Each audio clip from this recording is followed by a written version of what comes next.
Hello friends. Now that I'm back and bright and breezy, rocking my new hair and feeling like, do you know what, I'm gonna like take over the world.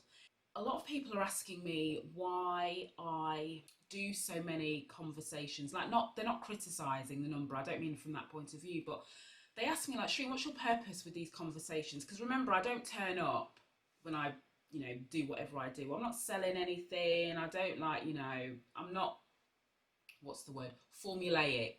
Not that that's a bad thing, but you know what I mean. Like, I'm not just showing up and going, oh look, here's what my business is doing, here's how we're doing it. That's not kind of like my vibe. And I just wanted to give you an insight into what goes on in my brain when I schedule all of these live streams, and particularly conscious that I have the conversation with Michelle and Claudia from the Jewish Leadership Council this evening, which is going to be fire. Like, it is. It's always, every time we talk, it's always fire, and probably won't be what people are expecting either. The thing with me is, and with this, is if I thought that only providing like word sound bites, meaning if I typed captions on Twitter or on LinkedIn and only shared helpful articles, because like there's loads of good stuff being written, hats off consistently to The Guardian, who would just keep like plugging away. There are publications who are consistently keeping the stories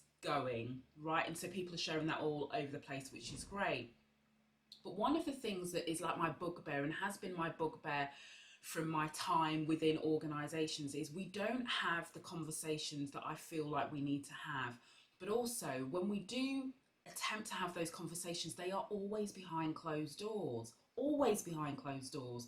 And I remember my time, and I'm sure you probably live this world now, where you've got people who, and I used to be like this, by the way, so like years and years ago, I remember getting 360 feedback to say like, Shereen, one of the things that you need to work on is publicly own your views, because I was one of those people that would say, stay quiet in a public arena, meaning in a meeting or whatever, just either say nothing or just nod my head when I really had a strong opinion. So usually when I've got really strong opinions, like the quieter I get, like I just don't say anything, because I'm just going to blow my top. So I'm just going to like stay quiet.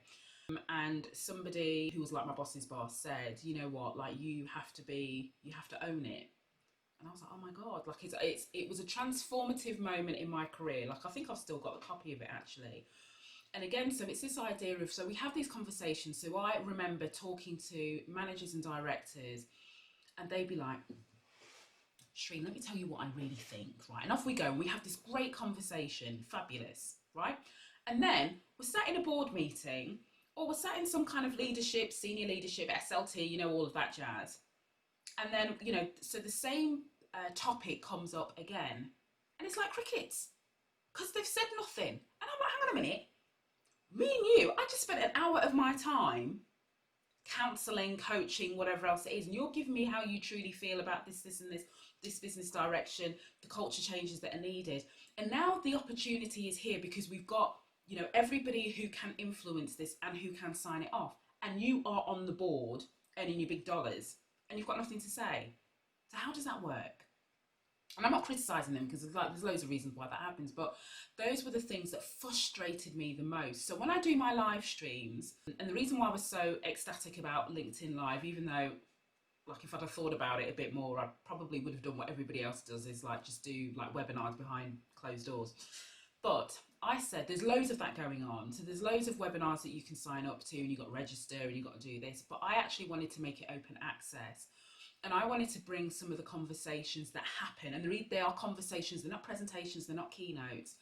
I wanted to bring what normally happens behind closed doors.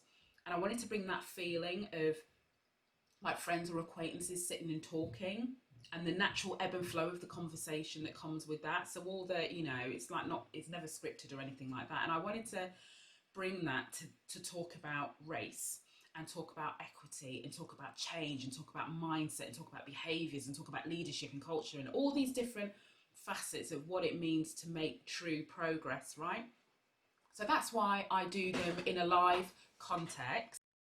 So in this section, basically what you see is and hear me is cussing my partner because he steps in partway through recording and then he tells me that am I going to play the victim and complain about him stepping in. He says hello, I tell him he's a shit, and then I try and carry on. You can have these conversations. Like, you're not going to choke just by talking to somebody who may not agree with you or may not come at the same angle as you. But I want to show that you can talk to people well outside of your comfort zone.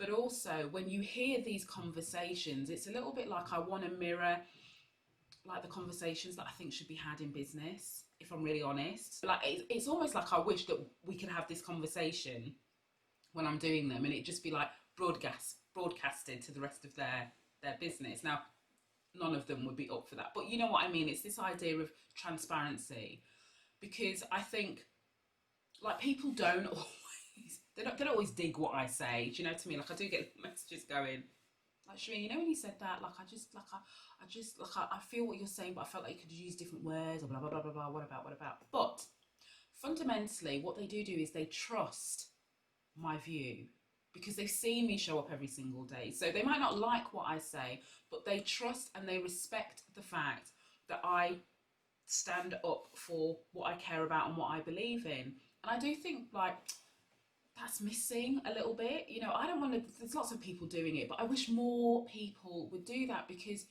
that's how you make connections with people. That's how come, like, nobody's ever said I'm offensive. Like, I'm provocative, I'm challenging. They've never, ever, ever said I'm offensive in, you know, the things that I say or also the way that I say it. So, you know, like, I don't often give myself a gold star, but I'm going to give myself a gold star for this. But it's because it comes from a place of love. People know my story. They know where I started in this. They know where I'm trying to get to.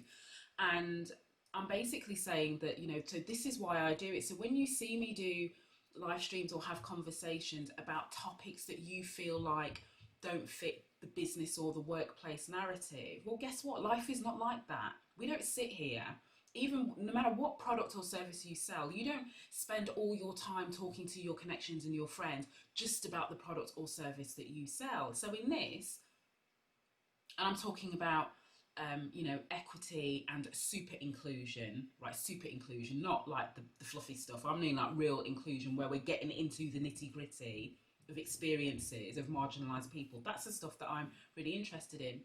But it manifests itself in so many different ways of life. And I am on a mission, and I will be on a mission for a long time, because like there's so many different aspects of that, to bring all these different bits in just to help give different perspectives. You know, I always say, like, if I've done my job well, I should provoke thought. It's not about whether people agree with me.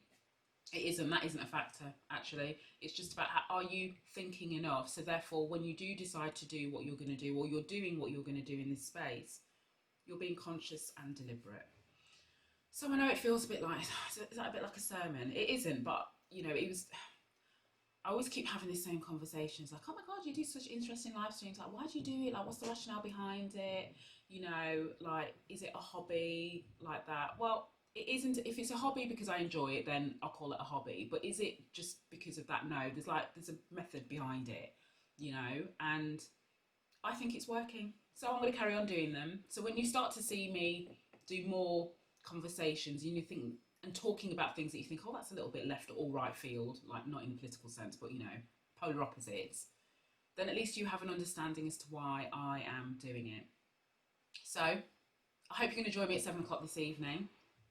That's going to be an interesting one. And I'm, you know, for me, it's much as a conversation as it is an opportunity to learn, if I'm honest. So, you know, because ignorance is alive and real in a lot of us, I am not excluding myself in that. So I'll see you later and have a good rest of the day.